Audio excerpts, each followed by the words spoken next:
Muy bien, esta tarde, mis amados hermanos y hermanas, de nuevo bienvenidos a todos, a todas, que el Señor les bendiga una vez más.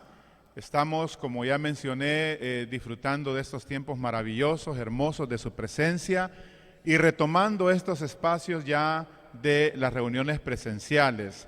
El domingo pasado tuvimos un tiempo extraordinario, maravilloso, como esta tarde, una cosa linda de la presencia de Dios, un fluir de compañerismo, de amistad, una cosa poderosa que se reactivó en el ambiente, trayendo sobre cada uno de nosotros una paz, un gozo, una alegría. Y bueno, es que así es, ¿verdad? Dice el Señor que ahí envía Jehová bendición y vida eterna. Y lo pudimos disfrutar ese domingo y ciertamente lo estamos disfrutando hoy. Una gran bendición de Dios. El Señor nos ha puesto una palabra, ¿qué les digo a ustedes? Una palabra o una frase.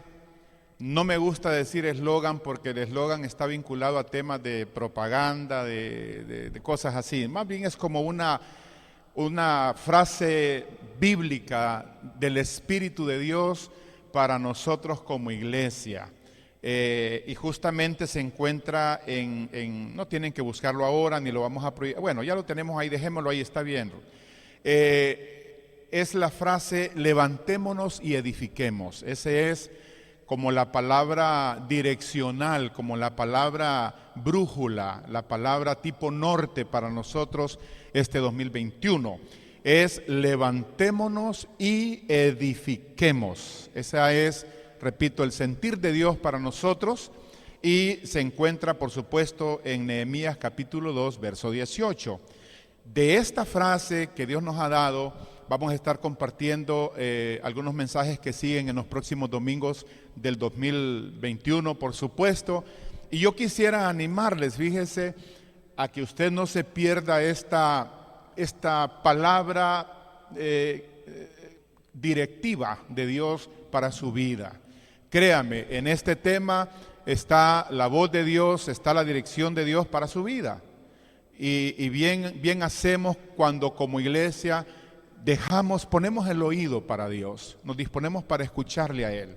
Y vamos a descubrir que esa palabra definitivamente encuentra lugar en nuestro corazón. Vamos a encontrar que esa palabra calza con nuestra situación personal.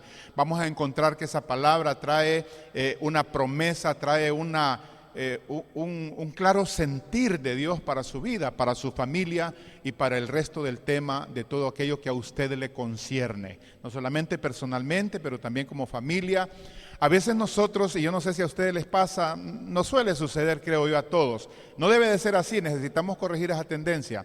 Generalmente cuando oímos la palabra, a veces la escuchamos de manera inconsciente como desconectada con mi realidad, desconectada con la respuesta de Dios para mi vida. Pensamos que solamente es una pieza de oratoria, un sermón, sin darnos cuenta que en esa palabra siempre vendrá envuelta la voz de Dios para nuestras vidas.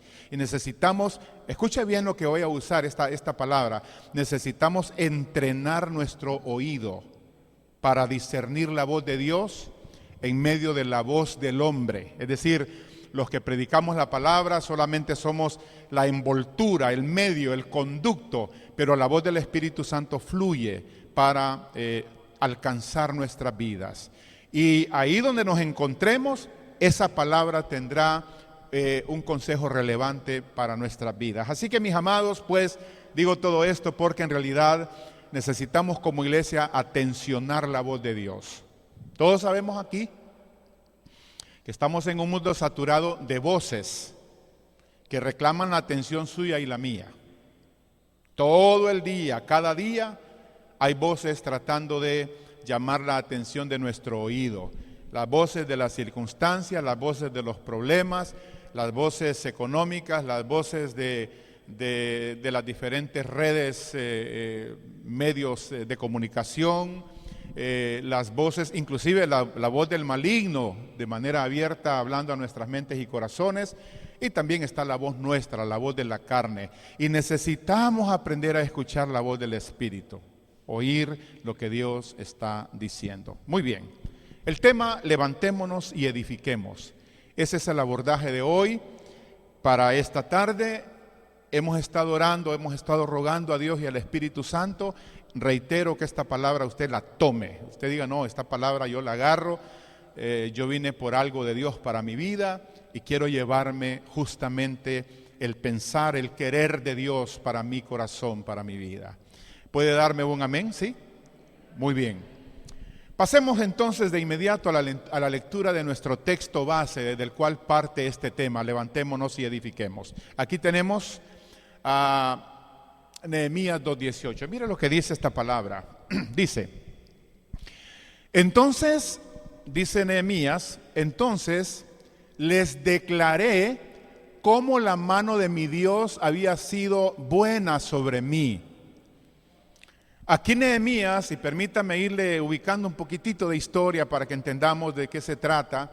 Aquí Nehemías está en la ciudad de Jerusalén, pidió permiso al rey Artajerjes, para quien él trabajaba allá en la capital de Babilonia, y le dijo, deme permiso, señor rey, para ir a reconstruir los muros de mi ciudad que están caídos. Acuérdese usted que habían tenido 70 años de haber salido de Babilonia para ser cautivos para haber salido de Israel, su pueblo, su tierra, para estar 70 años en Babilonia. Y ahora se cumple ya el tiempo para regresar y reconstruir el templo de Dios y el muro de la ciudad.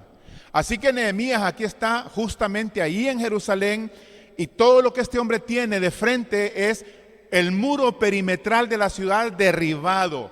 Solo son escombros, solo son piedras quemadas, todo está derribado.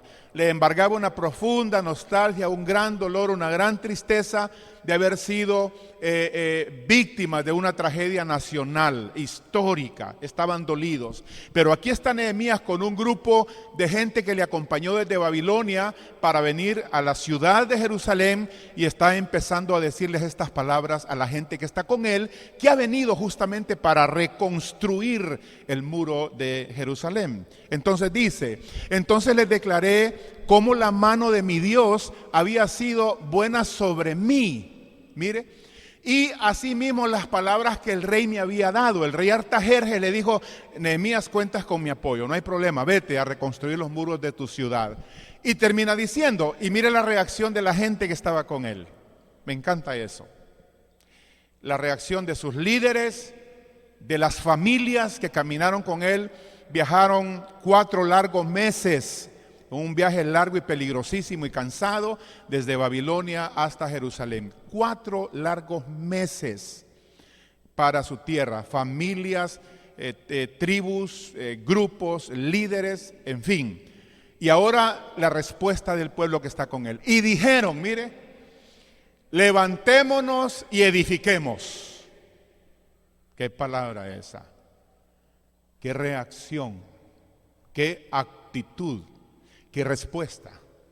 Ellos dijeron, desde que oyeron a Nehemías, que está claro, que está liderando la visión de la reconstrucción, dijeron, no hay ningún problema, levantémonos y edifiquemos. No podemos seguir en oprobio, no podemos seguir en esta desgracia, no podemos estar conviviendo en un país extranjero y ver a nuestra ciudad destruida. Entonces, luego dice, así, no solamente dijeron estamos listos, levantémonos y edifiquemos. No, el resto del texto pone la acción en el centro de Jerusalén. Aquí dice el texto, así esforzaron sus manos para la obra. Como quien dice, manos a la obra. Y mis hermanos y hermanas, este texto hermoso, descriptivo y que nos coloca justamente a la cabeza del tema en esta tarde, es el que queremos usar para hablar a usted, a mí, a nosotros como iglesia, el tema de levantarnos y edificar. Levantarnos y edificar. Esta es una palabra para toda la congregación, es para ustedes, para mí. Esta palabra es para los muchachos, para los jóvenes, los adultos que estamos aquí, los que ya peinamos canas, es para todos nosotros. Una palabra de Dios para nosotros. Déjenme leer lo que escribí en mis notas en relación a este texto. Los períodos de prueba siempre requieren de hombres y mujeres de Dios dispuestos a ponerse de pie y reparar los daños de esa prueba.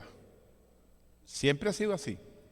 Desde que la historia es historia, desde que el pueblo de Israel es el pueblo de Israel, vez tras vez, Israel en el Antiguo Testamento y la iglesia en el Nuevo Testamento, siempre que han habido pruebas duras, difíciles, a través de la historia de la iglesia de Dios, del pueblo de Dios, ha habido un remanente, hombres y mujeres de Dios, que se han levantado con una actitud, con una tremenda disposición y coraje y valor, y han dicho: levantémonos y edifiquemos.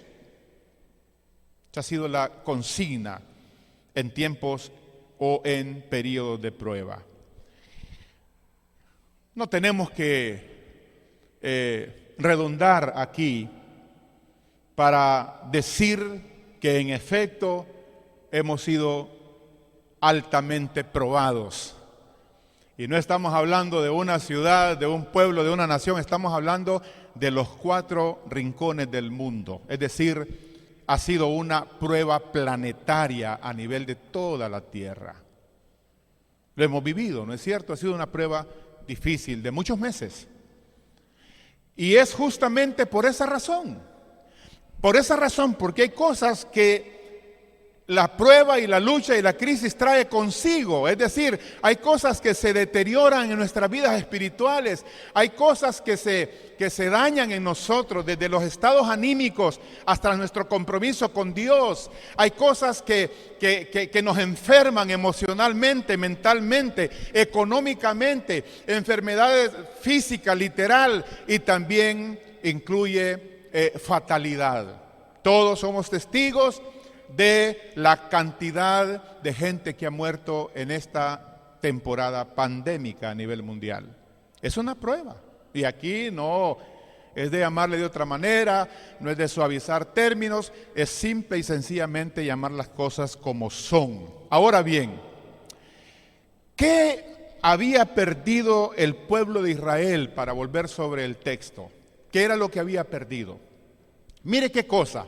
Y yo, mientras estaba leyendo la palabra y tratando de ajustar mis notas, me impresionó mucho, pero mucho, ver la similitud que tenemos con el pueblo de Israel en esta temporada pandémica. ¿Sí? Me llamó la atención las coincidencias. Y yo se las quiero mencionar para que usted vea de que la palabra de Dios es vigente, que la palabra de Dios es aplicable, que la palabra de Dios es viva, que la palabra de Dios es eficaz y que la palabra de Dios se aplica a cualquier momento y a cualquier circunstancia que al ser humano le toque atravesar, y especialmente su iglesia, el pueblo de Dios. ¿Qué fue lo que perdió Israel? ¿Qué fue lo que pasó? ¿Cuál fue la magnitud de su tragedia? Ya lo mencioné, ¿verdad? Con respecto a la salida de Israel de su cautiverio a Babilonia, 70 años allá, luego el retorno para empezar a reconstruir. Pero quiero mencionarles puntualmente qué fue lo que perdieron. Y ustedes van a ver la similitud. Israel, cuando fue llevado cautivo a Babilonia, perdieron su libertad como nación. La perdieron. Lo que fue para ellos el orgullo de su nación, lo que fue para ellos las épocas doradas de Israel, bajo el gobierno del rey David, lo que fueron las épocas sublimes que le tocó liderar a Salomón, el hijo de David, lo que fueron tiempos de gloria habían terminado. Ahora, por causa de haberle dado la espalda a Dios, por haberse apartado de los caminos de Dios, iban rumbo a una tierra extranjera en calidad de esclavos. Perdieron su libertad. ¿Sabe qué? Fueron llevados en confinamiento a la tierra extranjera. Y usé a propósito la palabra confinamiento, porque hay momentos como el tiempo actual en donde hemos sido no solamente testigos, sino partícipes de un confinamiento, de un distanciamiento, donde hemos perdido esas libertades. E inclusive uno siente en algún momento dado que está bajo alguna dictadura, una dictadura de salud, de lo pandémico, de las reglas que marcan las normas de salud a nivel mundial. es una dictadura sanitaria y hay confinamiento. Eso fue lo que perdió Israel. ¿Perdieron qué otra cosa Israel? Perdieron su templo, fíjese. Quemaron el templo de Dios, los babilonios no respetaron, le metieron fuego al templo, destruyeron todo, destruyeron el arca del pacto y todo el sistema religioso, el centro de adoración de Israel fue tirado por tierra. Lo destruyeron. Y miren, hermanos, eso le caló a Israel, le dolió profundamente que les arrebataran no solamente la libertad, pero que les arrebataran el centro de adoración. Y no es cierto que nosotros estuvimos bastante tiempo confinados de nuestras iglesias locales también. Mire, sí, sin la oportunidad de alabar, de adorar, sin podernos reunir, sin poder disfrutar la palabra, el compañerismo, la alabanza, la adoración juntos, también. Israel así quedó. Y quiero decirles algo más en este punto, mis amados. Acuérdense, este tema tiene la intención de que tú y yo reflexionemos en esta realidad que nos toca vivir y que seamos capaces de armarnos en nuestro corazón con ese santo celo, con ese santo sentir de decir, hombre, nos vamos a levantar y vamos a edificar.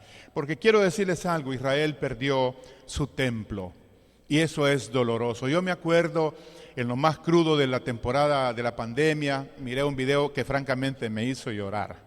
Sí, se me aflojó todo el sentimiento. Y resulta que era un video del sur, de allá de Choluteca, de una congregación en el campo. Estaban unos ancianos líderes dirigiendo el tiempo de alabanza y adoración. Claro, estaba prohibido reunirse, ¿verdad? Pero ahí estaban ellos. Y el templo estaba de tope a tope. Y en el momento que ellos están, algunos de ustedes han de haber visto el video, creo que sí, porque salió por YouTube. Y resulta que cuando están ellos, los ancianos, leyendo la palabra y alabando a Dios, entran dos militares. Inmediatamente allí al púlpito subieron y le dijo, señores, ustedes no pueden estar aquí haciendo esto. Y usted sabe, un santo que conoce a Dios y que ama a Dios, es difícil quitarle aquello que es parte de su naturaleza espiritual. Y le dijo, mire, nosotros vamos a terminar nuestro culto, no podemos parar aquí. Sí, pero si ustedes siguen, entonces le vamos a cerrar el templo ahorita mismo y los vamos a llevar presos. Y había un muchacho que estaba filmando la situación ahí, y el que estaba delante del que estaba filmando era un muchacho joven con un niño en sus brazos. Y este muchacho empezó a llorar. ¿Y sabe qué entendí yo que era su llanto? Era le parecía mentira que lo que meses atrás había sido la libertad de la iglesia para reunirse sin restricción, para alabar y adorar el nombre del Señor, ahí estaba nada menos y nada más que la realidad de que todo estaba cancelado. Y es más, que podía quedarse así para siempre. Me imagino que él dijo, Dios mío, ¿cómo es posible que perdamos esta bendición de poder alabar libremente al Señor? Y este hombre lloraba amargamente. No era por los policías, yo no sentí que no era por el miedo ni nada, no. Era simplemente considerar la posibilidad de perder el centro de alabanza y de adoración que como iglesia hemos tenido en tiempos de libertad. Mis hermanos y hermanas, esto fue lo que perdió Israel. ¿Qué más perdió Israel? Escuche, perdieron también su nación. Derribaron todo, se fueron para Babilonia y ahora eran esclavos allá. Pero hay algo más que perdieron también.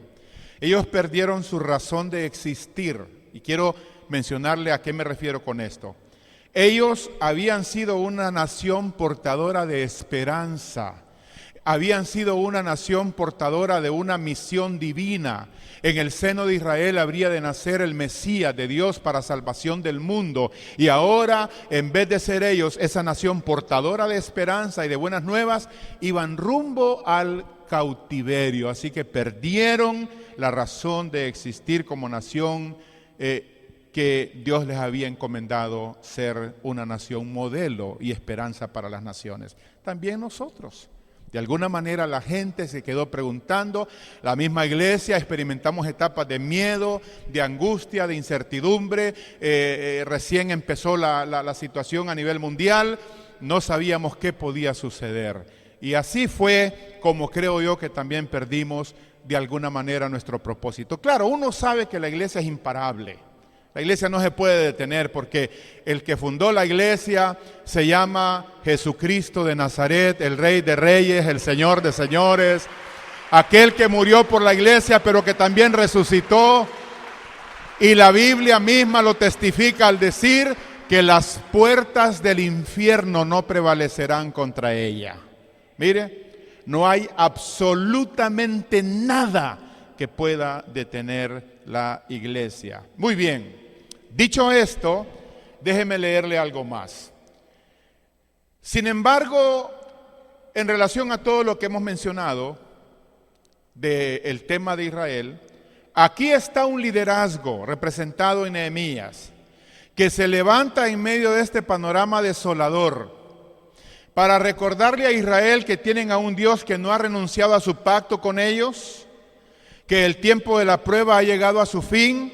Quiero decirles una cosa en esta tarde, esta prueba mundial llegará al fin, llegará a la finalidad. Dios está obrando y toda prueba que Dios permite tiene fecha de vencimiento.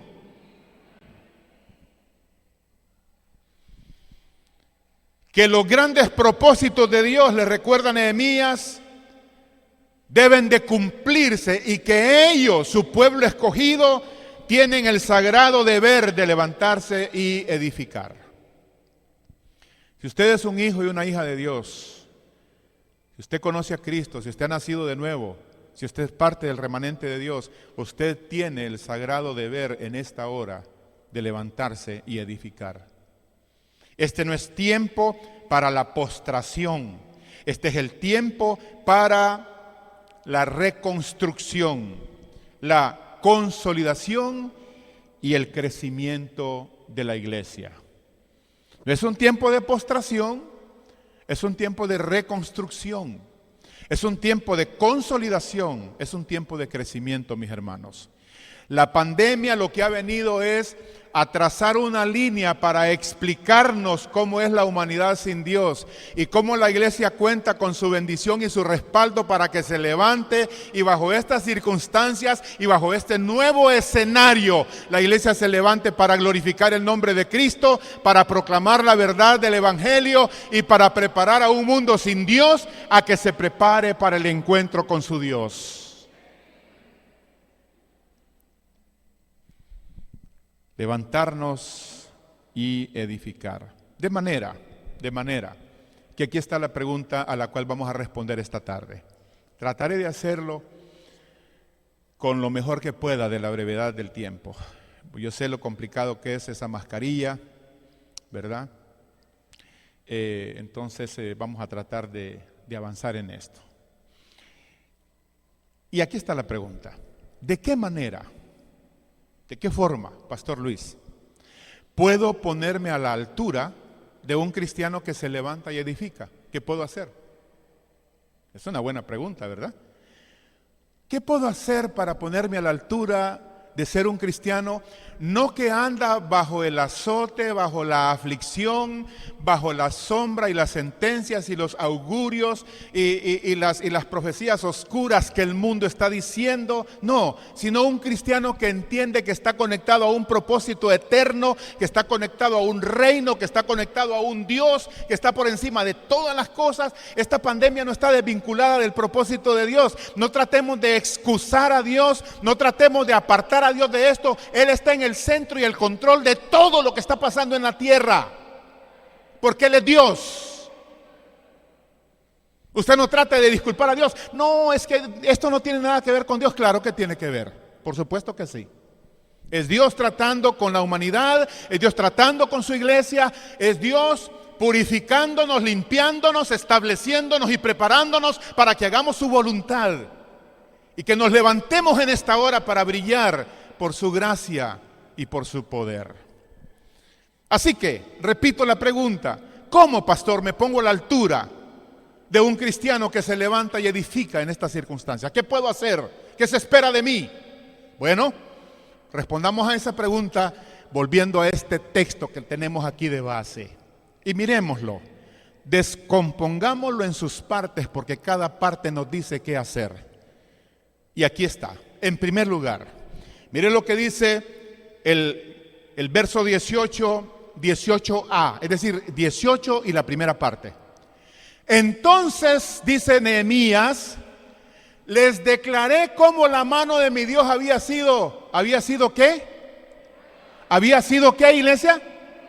Buena sobre mí. Quedémonos con esa frase. Es Nehemías hablando con su gente, con su pueblo, con su liderazgo, con las familias de Israel, que habían experimentado todo lo que ya le relaté en términos de tragedia nacional. Pero ahora Nehemías está diciendo, les declaré cómo la mano de mi Dios había sido buena sobre mí. ¿Y esto qué significa? ¿En qué sentido se convierte para nosotros en un consejo oportuno? Es lo siguiente, mis hermanos.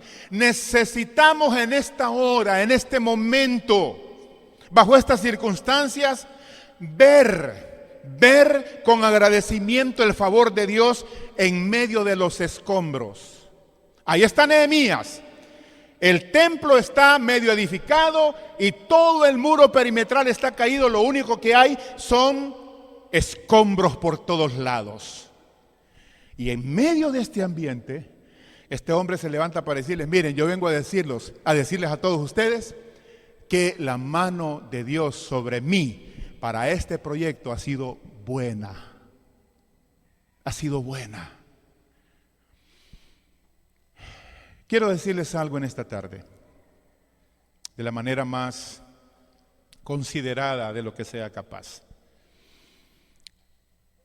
No podríamos, sería una cosa inmoral, negar el dolor, la crisis, la muerte, consecuentemente el luto a nivel mundial, a nivel nacional, familias hoy llorando sus seres amados, ya sea por la situación de este virus o por la tragedia que hemos vivido con 2 huracanes seguidos, especialmente en el Valle de Sula, Santa Bárbara, el sur, Tegucigalpa. Familias llorando a seres amados que ya no están ahí para celebrar con ellos la Navidad. Que lo que debería ser una temporada de gozo, de alegría, ciertamente es de luto, de tristeza y de llanto. No podemos negar eso. Es más, hemos estado orando, hemos estado clamando, hemos estado suplicando al Dios de los cielos que derrame su gracia, su ungüento, su bálsamo sobre esta familia, sobre estas comunidades. Hemos estado recogiendo también, gracias al Señor, con la iglesia local, ayudas. Hemos estado recibiendo ayudas también de amigos fuera del país que nos mandan para comprar y llevar. Justamente el 2 de enero estamos saliendo de aquí para Santa Bárbara, un lugar donde se desapareció literalmente una comunidad. Y llevamos ahí a los albergues, vamos a llevar, gracias a Dios, una buena ayuda. Sabemos que no es la respuesta, pero no deja de mitigar un poco el hambre. No podemos negar entonces la parte oscura, la parte dura, la parte difícil de esta situación. Pero déjenme decirles algo. La iglesia debe de levantarse y empezar a apreciar en medio de los escombros, apreciar la buena mano de Dios. Sí. Miren, aquí estamos. Aquí estamos. Tenemos un gran porcentaje de la población hondureña que por la misericordia del cielo están con vida, están con salud. Que por la misericordia del cielo no nos ha faltado la alimentación, la provisión, aún hasta para compartir. Ahí están sus familiares. Quizás no todos, espero que sí. Pero hay que descubrir la buena mano de Dios en medio de los escombros. La cosa más trágica que nos podría pasar como iglesia es detenernos únicamente en todo lo negativo que está pasando, en todo lo difícil, en todo lo duro, y ser desconsiderados de dejar de ver la mano y el favor de Dios. Sería interesante, yo he platicado con varias personas y hemos hecho recuentos de manera saludable, de manera objetiva, de manera considerada, oiga bien, la parte bondadosa de esta crisis. Es interesante cuánta cosa buena hay. Y déjeme decirle algo, mi estimado hermano y hermana, querido hermano y hermana. Mientras usted no aprenda a discernir lo bueno en medio de las crisis, la mano de Dios en medio del dolor, usted no tendrá sus mejores condiciones espirituales y emocionales para edificar, para levantarse y edificar. Tenemos que ejercitarnos en el agradecimiento. Tenemos que tratar de ver aquello que mucha gente no puede ver. Necesitamos apreciar y agradecerle al Señor. Aquí está, Nehemías está diciendo, es cierto, hemos pasado una tragedia nacional, hemos sido cautivos en Babilonia, perdimos nuestro templo, pero saben, la mano de Dios ha sido buena conmigo. Y lo declaró, y lo confesó, y caminó con esa verdad en su corazón, y lo transmitió a la gente que le rodeaba. En Génesis capítulo 35, verso 3, déjeme mostrarle a un personaje que tuvo esta experiencia de gratitud. Y aquí esta palabra, yo quiero que usted la considere y la tome. Si usted ha estado con una actitud negativa, oscura, si usted ha apagado todas las luces y los reflectores de las cosas buenas y se ha quedado enfocado únicamente en lo malo, déjeme decirle que eso no es saludable, eso no es objetivo ni es balanceado de su parte, no. Si usted quiere levantarse y edificar, tiene que enfocarse con gratitud en lo que Dios le ha dado, en lo que Dios le ha permitido y en todas aquellas cosas en las cuales Dios se ha movido. Mira lo que dice. Y levantémonos y subamos a Betel. Betel es la casa de Dios, significa casa de Dios. Y haré allí altar al Dios que me respondió en el día de mi angustia. Quiero hacerle una pregunta retórica, pero es interesante que la respondamos. Levántenme la mano los que de una o de otra forma han estado experimentando angustias en sus vidas o en sus familias. Levanten su mano, por favor. Muy bien, bájenla. Levánteme la mano a aquellos a quienes Dios les ha salido al encuentro con respuesta en medio de estas angustias. Mire, solo estamos confirmando lo que está escrito acá. Mire. Sí, mis hermanos, aquí tenemos la palabra. Levantaré, y esto es gratitud, levantaré en Betel, en la casa de Dios, un altar al Dios que me respondió el día de mi angustia y ha estado conmigo en el camino que he andado. Aquí entre este grupo maravilloso hay gente que, miren, nos tardaríamos no sé cuántas vigilias para escuchar todo lo que Dios ha hecho en sus vidas. Milagros de provisión, milagros de sanidad, respuestas de oraciones a situaciones de enfermedad de familiares, provisión, nuevos negocios, nuevos emprendimientos, en fin, tantas cosas maravillosas que Dios ha hecho. Y como no lo podemos decir todo por razones de tiempo, obviamente, yo creo que un buen aplauso al Señor es una manera de decirle gracias, muchas gracias, Señor. Amén, amén. También quiero mostrarle un texto, está en Romanos 1:21. Romanos 1:21. Mire qué palabra esta. Quiero decirle algo. Mire con lo que estamos partiendo, con la gratitud. De eso estamos empezando a hablar. Agradecimiento. Los muchachos deben de estar agradecidos a Dios por sus papás, por la provisión. Los padres de familia hemos de tener gratitud por la ayuda de Dios. De tantas formas que hay y razones para dar gracias, claro que sí. Inclusive en medio del dolor y de la prueba, como dice el texto, hemos visto la mano de Dios. Quiero decirles algo, escúchenme bien. El sendero de la ingratitud, se lo voy a repetir, el sendero, la senda de la ingratitud es el camino a la oscuridad espiritual. Si usted me permite, se lo repito porque es importante. El sendero de la ingratitud, una persona que transita una actitud de ingratitud, de falta de agradecimiento en la vida, va hacia un camino oscuro espiritualmente. Mire lo que dice el apóstol Pablo, aquí está reiterado. Pues habiendo conocido a Dios, mire que está hablando de gente que conoce a Dios, no está hablando de inconversos. Pues habiendo conocido a Dios, no le glorificaron como a Dios, ni le dieron gracias. Mire, no le dieron gracias a Dios por el agua, el sol, la provisión, la salud, la vida, el trabajo, la familia. No le dieron gracias a Dios. Yo me preguntaba hace poco, hombre, ¿cómo es que tenemos que perder familiares para decir gracias por aquellos que estaban con nosotros? ¿Por qué no hacerlo antes? ¿Por qué tenemos que enterrar a alguien para decirle, ay, qué tipazo, ay, qué lindo era? ¿Sí?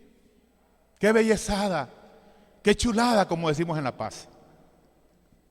¿Por qué? Mire, ni le dieron gracias, ojo, sino que se envanecieron en sus razonamientos. Mire, la mente que no corresponde al agradecimiento se envanece, se hincha, se inflama, pierde la razón, pierde piso, queda en el aire. Y su necio corazón fue entenebrecido, que es lo mismo que oscurecido. Ah, mi amado, mi amada, si usted no se ejercita en la gratitud, va a transitar un sendero oscuro en la vida y no tendrá la capacidad de levantarse para edificar. Algunos aquí cercanos ya me conocen. Yo me aflijo cuando oigo a alguien decir lo malo que está todo, que no sirve, que es una desgracia. Me aflijo, en mi espíritu usted no sabe la tristeza que me da. Porque yo sé que esa senda termina entenebreciendo nuestro entendimiento y nuestra capacidad espiritual. ¿Cómo comenzamos a edificar, pastor? Ejercítese en la gratitud. Aprenda a decir gracias. Aprenda a reconocer el favor de Dios, la bendición de Dios. Muy bien. Número 2, ¿qué más encontramos aquí? Como elemento que necesitamos para levantarnos y edificar, amados. Aquí lo encontramos en el verso 18b, es decir, la segunda parte. Pues estamos con Nehemías 2:18, por favor, Nehemías 2:18. Seguimos con el texto. En este segundo aspecto, quiero que prestemos atención a esto, mis amados, para que podamos levantarnos y empezar a edificar. Dice, entonces les declaré cómo la mano de mi Dios había sido buena sobre mí. Mire lo segundo. Y asimismo las palabras que el rey me había dicho. Yo sé que aquí Nehemías está hablando del rey Artajerjes, el rey humano, ¿verdad? Pero yo quiero sacar prestada esta frase y aplicarle a las palabras del Rey de Reyes y Señor de Señores. ¿A cuánto Dios nos ha estado hablando en medio de esta temporada? Levánteme su mano, por favor. Amén, amén. Yo sé que Dios te ha estado hablando. Y mire lo que dice acá. Dice él, y asimismo las palabras que el rey me había dicho. Quiero decirle una cosa, no solamente a usted, a mí, a mi esposa, a mis hijos. Dios nos ha estado hablando, enseñando, capacitando. Dios nos ha estado formando. El Espíritu Santo ha estado trabajando en nuestros entendimientos, en nuestros corazones. Dios ha estado trayendo una palabra bendecida, preciosa, sustentadora, que anima, pero que también nos está capacitando para levantarnos juntamente con ustedes y empezar a edificar. ¿De qué tiene que ver este segundo aspecto? Aquí se lo leo, escuche. Tiene que ver, mis amados, levantarnos para inclinar nuestro oído espiritual con fe en las promesas de Dios. Usted tiene que empezar a levantarse, inclinar intencionadamente su oído espiritual para escuchar las promesas de Dios y asirse de ellas, agarrarse de ellas. Si Dios ha dicho que no te dejará, que no te desamparará, si Dios ha dicho que Él es tu proveedor, si Jehová ha dicho que Él es tu sanador, si Jehová ha dicho que Él cuida a tu familia, si Jehová ha dicho que hemos de ver nuevamente la luz del día, si Jehová ha dicho que su iglesia no perecerá, si Jehová ha dicho que eres especial tesoro tesoro para Él, debes de creerlo, debes de recibirlo, debes de tomarlo. Esas promesas no están al azar, esas promesas son la palabra de Dios para tu vida. Eso no está escrito ahí por poesía. Eso no está escrito para una élite especial de la iglesia. Es para ti, mi hermano, y es para mí. Si esa palabra no es para usted y para mí, yo pregunto para quién es. A veces leemos la Biblia y leemos una promesa. Lo primero que pensamos, eso no puede ser para mí. Yo no soy muy digno, no soy muy maduro, no soy muy fiel. Dígame usted quién es digno, quién es merecedor. Si todos los que caminamos bajo el amparo de la gracia hemos sido salvos por la misericordia de Dios. Por esa razón es que Dios dejó tantas promesas, porque Él sabe que las necesitamos. Sí, Dios no nos dejó promesas porque es que las podemos y somos maduros y nos las jugamos y salimos siempre de él. No, es porque Él sabe que somos necesitados. Él dice, yo me acuerdo que son polvo. Y por eso esas promesas son para ustedes, hijos míos, hijas mías. Tómenlas, agárrenlas, apropiense, declárenlas, órenlas, cántenlas, crea en ellas. En este tiempo necesitamos discernir la voz de Dios y apropiarnos de su promesa. Yo no sé cómo es que nosotros le creemos más al diablo, al mundo, a nuestra carne. Alguien dice un disparate por una noticia y mire que la gente corre a creerlo. Y uno aquí compartiendo la palabra, el consejo de Dios, y cuestionando si esa palabra es para mí o no. Necesitamos, amados. Mire lo que dice Hebreos 4:2. Hebreos 4:2. Empecemos a darle seriedad a la palabra. Esta palabra que viene es una gran exhortación para todos nosotros, pero recibámosla, hermano. Recibamos la exhortación del cielo. La palabra de Dios nos bendice, nos ayuda. Mire lo que dice. Hebreos capítulo 4, verso 2. Mire. Dice, porque también a nosotros se nos ha anunciado la buena nueva como a ellos, es decir, como al pueblo de Israel. Las mismas promesas, las mismas bendiciones del pacto para Israel también se nos han anunciado a nosotros en Cristo Jesús. Pero mire qué triste termina este texto. Y no debe de terminar así para nosotros. Mire lo que dice. Pero no les aprovechó el oír la palabra por no ir acompañada de fe en los que la oyeron. Yo no sé a usted qué le da eso, pero a mí me da tristeza ese final. Es como un epitafio de muerte. Sí, ¿cómo es posible? Ahí está la palabra de Dios que te dice tantas cosas. ¿Por qué no la tomas si es para ti? ¿Por qué no la recibes? ¿Por qué no la guardas? Mira, no vas a poder edificar, no te vas a poder levantar si no crees en la palabra. Tienes que ser capaz de decir, no, si Dios lo... ¿Sabe? Una vez yo estaba pensando, Señor, ¿por qué es que a nosotros nos cuesta tanto creerte a ti? ¿Por qué? Y mire que Dios me respondió a través de un versículo. ¿Sabe qué me dijo el Señor? Porque ustedes creen que yo soy como ustedes, que ustedes prometen y no cumplen. ¿Sí? ¿Verdad que así somos nosotros? Y vivimos, ese es el pan diario nuestro, en las pláticas, en nuestras conductas, en nuestro diario andar. Viejo, vas a venir, ahí voy en camino, y ni siquiera se ha vestido, ¿sí? Ya llego. Sí, yo te prometo, no te preocupes. Entonces dije, Dios, el problema de ustedes es que ustedes piensan que yo soy como ustedes. Yo no soy así. Él te promete una cosa, puedes pararte en esa promesa y estar seguro, si crees y esperas y confías, que Dios te responderá.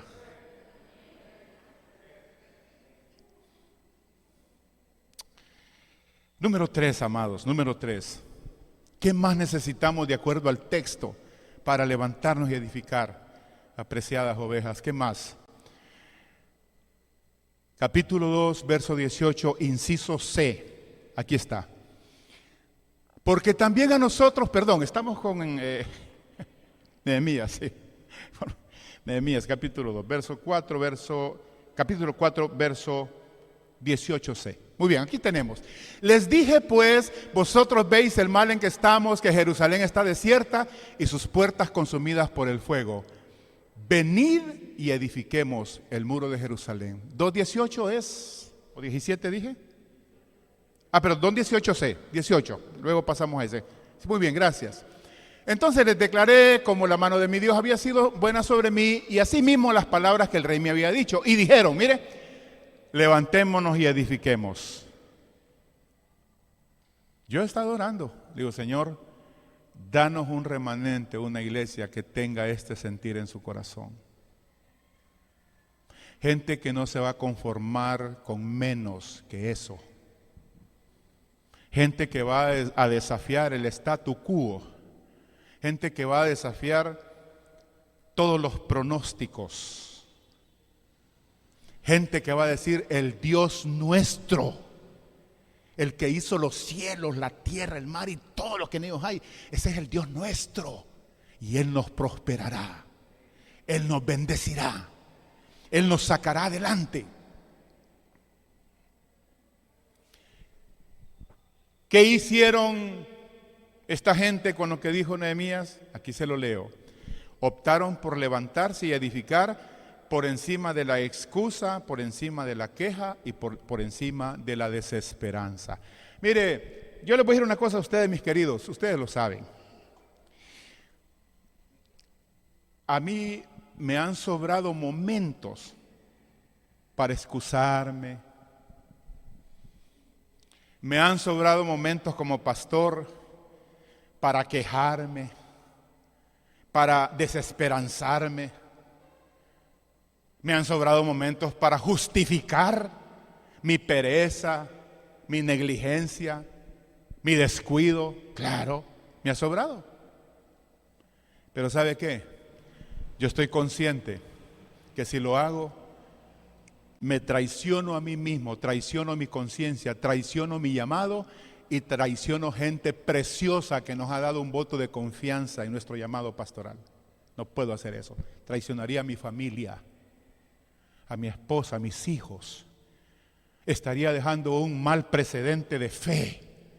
Estaría dejando un mal modelo. Estaría dejándoles desarmados, sin esperanza, sin posibilidades. Si mi papá se rindió, quiere decir que no se puede. Recuerde que para nuestros hijos usted, señora, es la mujer maravilla para él, y usted, padre, es el Superman de ese niño. Si usted falla, bota por tierra todo. Por eso ellos abrazan otras causas de pandillas, de maras, otras filosofías, porque no pudieron creer en lo que sus padres sostenían en materia de fe. Nuestros hijos tienen que vernos en tiempos como estos y decir, esa cosa funciona.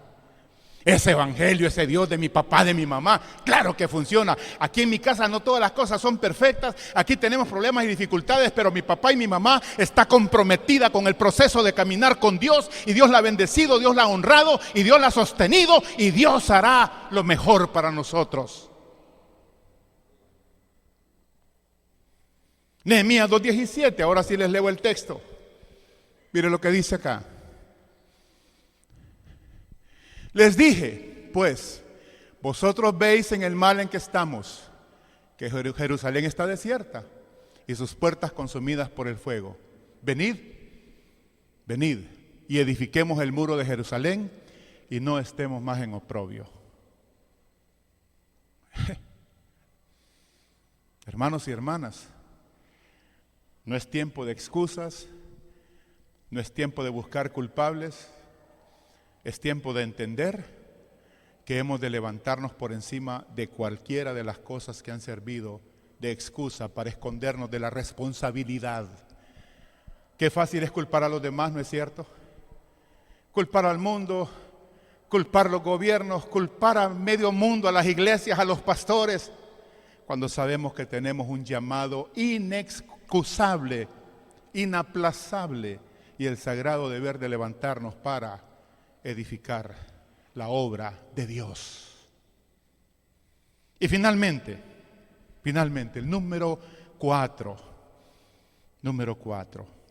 Vea Nehemías 2:18d, es decir, la última parte. Mire lo que dice. Les dije, pues vosotros veis el mal en que estamos, que Jerusalén está desierta y sus puertas consumidas por el fuego. Venid y edifiquemos el muro de Jerusalén. ¿Estamos con el 2:18 otra vez, muchachos? Sí. Ok. Ellos dijeron, levantémonos y edifiquemos. Y dice, así se esforzaron sus manos para bien. No deje que sus manos se esfuercen para el mal. No se una al lado equivocado de la historia. Deje de estar construyendo maldad. No nos unamos a la obra de este mundo. No nos unamos a aquello que destruye los valores, los principios, la fe. No nos unamos al discurso equivocado del mundo, porque el mundo no tiene una misión de reino, nosotros sí.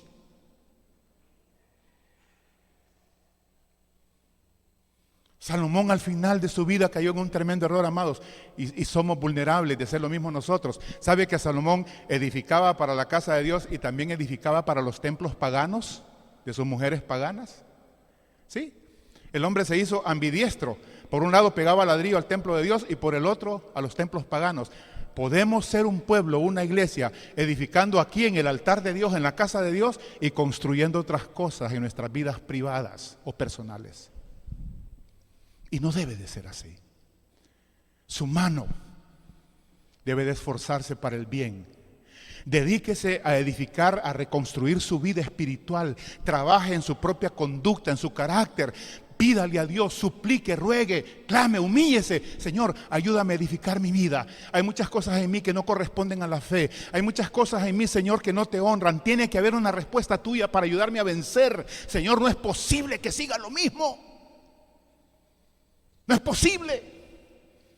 Dame gracia. Yo una vez le dije a Dios, mire, yo tenía un pecado recién convertido horrible, no lo podía vencer. Gracias a Dios no se trataba de inmoralidad, pero era una cosa pecaminosa en mi corazón, era maldad, era corrupción.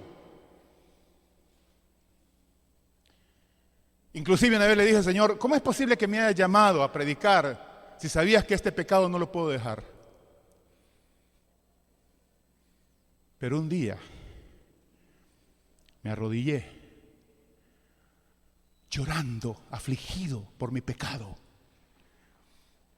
Hay gente que pasan pendientes de los pecados de otros y los suyos no les hacen caso. Por eso hay que llorar por los personales, hermanos. Deje de llorar las lágrimas equivocadas. Deje de levantar el dedo equivocado. Hay suficiente razón para que nos ocupemos en nuestros asuntos delante de Dios. Mire, postrado llorando. Y Dios me dijo, ok, te voy a decir dónde está tu problema. Y me dijo, este es tu problema. Y empecé a confesar. Y a confesar. Y a llorar. Y a suplicar. Y a arrepentirme. Hace ya más de 30 años que ese aspecto particular de mi vida fue vencido por el poder de Dios.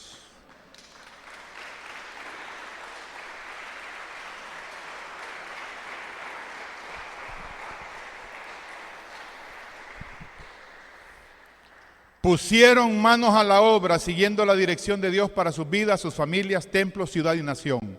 Hay un texto con el que quiero terminar ahora mismo. Segundo de Crónicas 14:7. Voy a leer el inciso C de este texto. No es todo el texto, solamente es una frase que quiero entresacar que se aplica perfectamente bien a lo que estamos compartiendo esta tarde.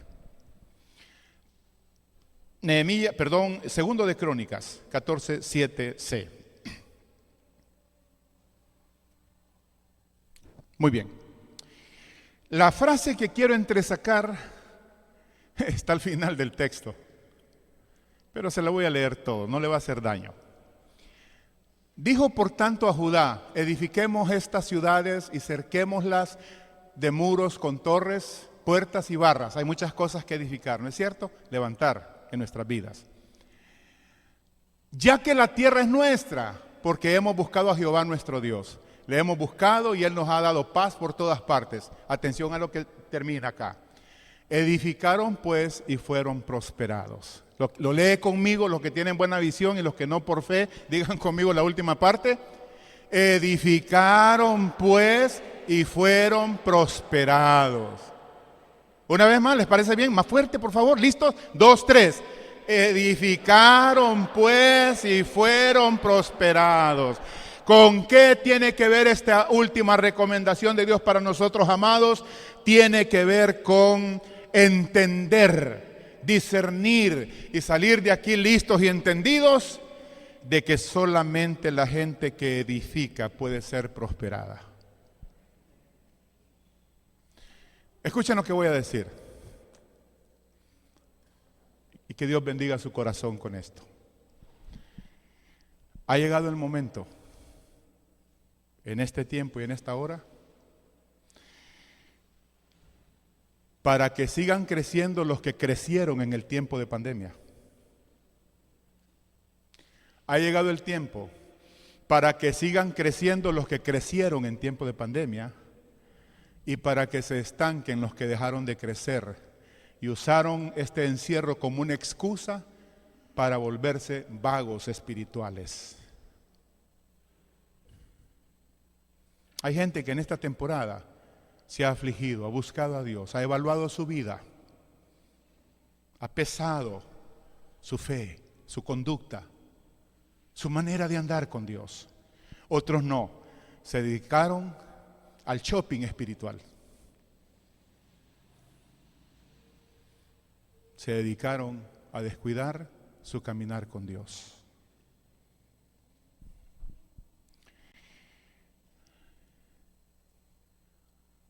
Dicen que se reunió hace algún tiempo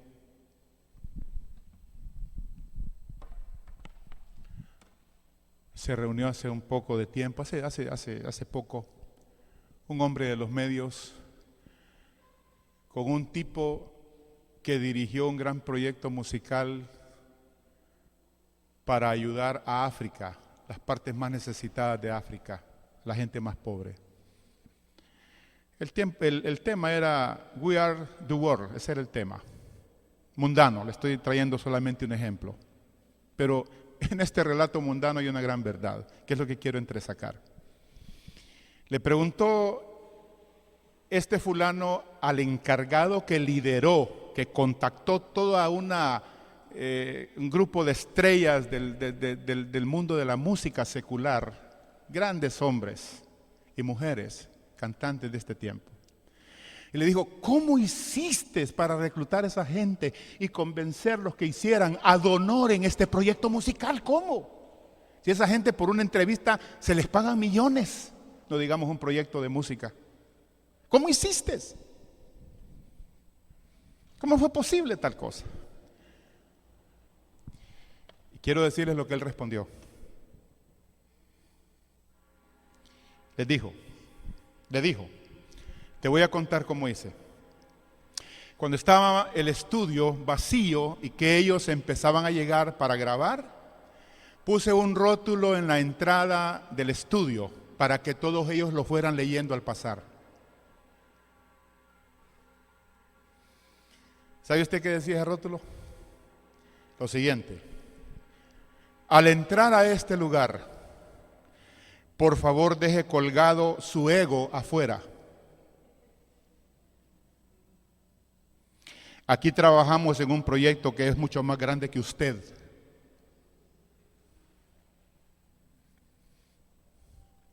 ¿Usted quiere edificar para el reino? Sacrifique su ego, déjelo afuera. En el reino todos necesitamos ser humildes para trabajar juntos de acuerdo al llamado y a los dones y talentos que Dios nos ha dado. ¿Sabe por qué? Porque aquí se hace una obra tan grande, tan poderosa y tan eterna, que es mucho más grande que usted y que yo. Yo voy a pasar un día, usted va a pasar un día. Somos peregrinos y extranjeros, ¿sí o no? Pero la obra sigue. La obra sigue. Sí, nos vamos a decir adiós un día de estos. Espero que falte mucho. Pero la obra sigue porque es más grande que usted y que yo. Yarumela, Ajuterique, Ejamaní, La Granja, aquí. la vía. Amén. Amén. Edifiquemos, porque esa obra trasciende, es más grande. Aquí no se trata de usted ni de mí, ni de la gran estrella. Olvídese de eso. Perdónenme la expresión, eso es basura. Y Pablo lo dijo, todo lo tengo por basura por ganar a Cristo y el proyecto eterno de su reino.